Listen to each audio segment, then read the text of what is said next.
Hi, I'm Joe, this is James, and these are our news and notes for week 3. Hey, Bernsey, there's some really interesting stuff coming out of the Valley Oakley, especially concerning our reigning player of the year. Yeah, Justin Rice, the Central Catholic running back, re-aggravated his ankle injury on Friday night against St. Mary's. Justin Rice injured the ankle, it turns out, against Atwater. Didn't practice all week. Tried to give it a go on Friday night. Made it to about the second quarter. Took a bad hit and left the game. He spent most of the game on the trainer's table. And it looks like he's questionable for this week against Spire. But we'll see how that plays out. Well, we certainly hope he gets back soon because any prolonged absence could really affect the power balance in that league. Hey, another VOL contender, Manteca, is undergoing a bit of a shakeup at the quarterback position. You know, I wouldn't quite call it a controversy just yet, but sophomore quarterback Gino Campiotti is fighting for reps. And in fact, he started the game last week against Enox and threw 4 first-half touchdowns.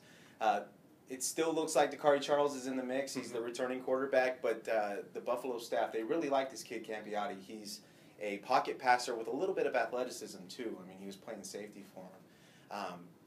Coach Reese says it's, you know, having 2 quarterbacks is a good problem to have. Yeah, it usually is. Hey, staying in Manteca, just up Main Street, down North Gate, there's something brewing at East Union High School, right? Yeah, what's happening is the haves and have-nots in the Valley Oakley are getting a little bit closer together. East Union is closing the gap. They're 2-0. They got a big game this week against Gregory.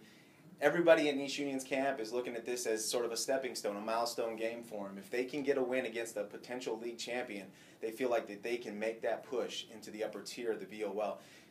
The confidence comes from the fact that last year the coaching staff moved up 14 sophomores. They played with 17 total sophomores at the varsity level last year, and that group was forged in the fires of the VOL. And this year, you know, everybody that's played them has said that's a team that likes to play together, and chemistry and continuity go a long, long way. Yeah. Hey, finally, we had lunch at the Modesto Quarterback Club today.